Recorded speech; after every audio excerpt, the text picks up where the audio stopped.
நீரின்றி அமையாது உலகுன்னு சொல்றா. அப்ப இந்த உலகிற்கு அடிப்படை தேவை என்பது நீர். அந்த நீரிலே அவர் வசித்துக் கொண்டிருக்கிறார் என்று கூட எடுத்துக்கொள்ளலாம். இதனை உணர்த்துகின்ற விதமாகத்தான் அந்த முதல் அவதாரம் என்று வரும்பொழுது அந்த மச்சாவதாரமாக அந்த நீரிலேயே வசிக்கக்கூடிய ஒரு உயிரினமாக அந்த மச்சாவதாரத்தினை பெருமாள் எடுத்தார்.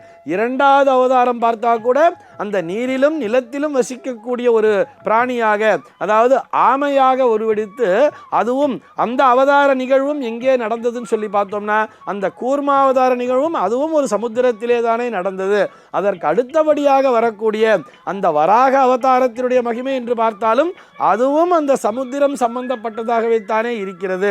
இப்படி இந்த நீர்தான் இந்த உலகத்திற்கெல்லாம் அடிப்படை சக்தி, ஆதார சக்தி என்பதை உணர்த்துகின்ற விதமாகத்தான் பெருமாளானவர் அந்த திருப்பார் கடலிலே அனந்த சயனனாக காட்சி அளித்துக் கொண்டிருக்கிறார்.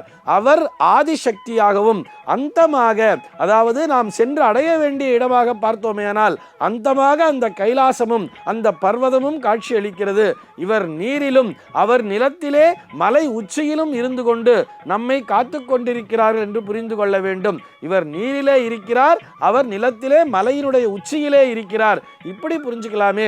அதாவது ஒரு ஊர்ல பார்த்தோம்னா ஒரு பகுதியில பெருமாள் கோயில்ங்கிறது இருக்கும், இன்னொரு பகுதியில சிவன் கோயில்ங்கிறது இருக்கும். இந்த இடைப்பட்ட பகுதியைத்தான் அக்ரஹாரம் என்ற பெயரிலே அழைப்பார்கள்.